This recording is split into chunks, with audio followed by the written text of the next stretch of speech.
Everybody right to go?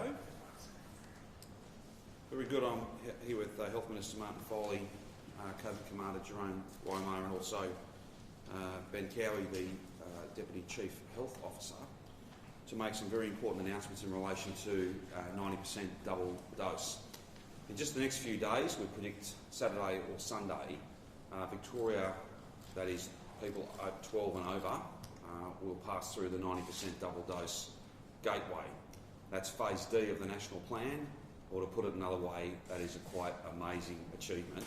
On behalf of every single Victorian, can I say that our state should be proud, and the government is very, very grateful to the more than 5 million Victorians who've gone and got a first dose, and we're so close to everybody who's had a first dose getting a second dose. We'll pass through that 90% mark. That is critically important to keep individuals safe, to keep families and communities safe, to get us open and to keep us open.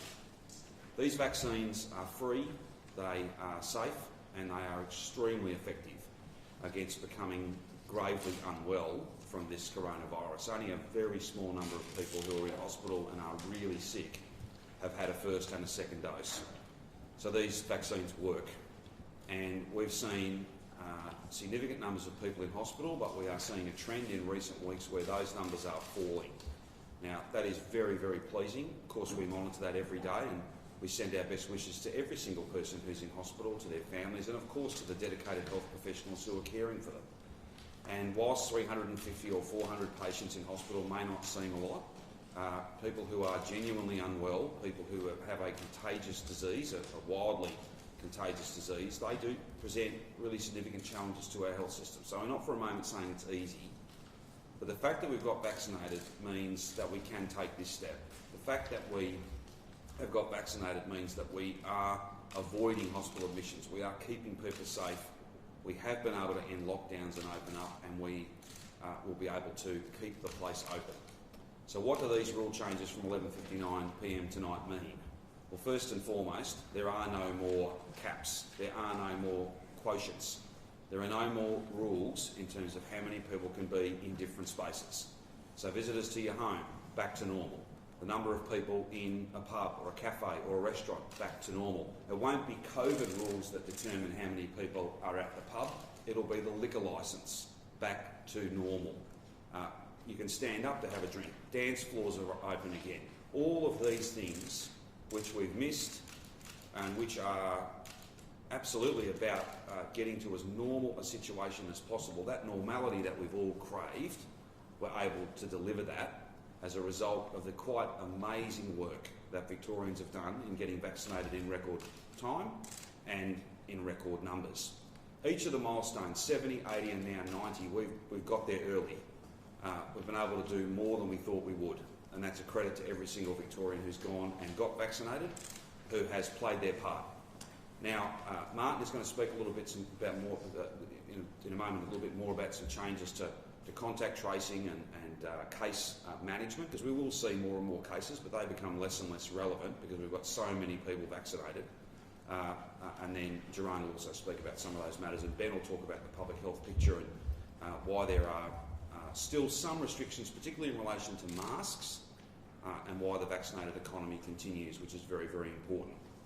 But because 90% of Victorians have gone and got vaccinated, so many of these rules, almost all of them, can fall away. They're no longer needed because of the amazing work the Victorians have done. If you're fully vaccinated, if you're one of the more than 5 million Victorians who've got vaccinated, if you're one of the soon-to-be more than 9 in 10 Victorians who've gone and got vaccinated, then you will be able to your life will be back to normal. You'll be able to enjoy all of the things that you have yearned for and missed and desperately worked so hard to get back.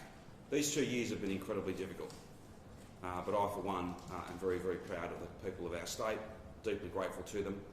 There's a few different ways that you can see these rules and a few different ways that you can picture what we've been able to achieve. We've saved lives, we've kept people safe, we've opened the place up, we're going to keep it open. Victorians have kept their end of the bargain, and the government will do the same.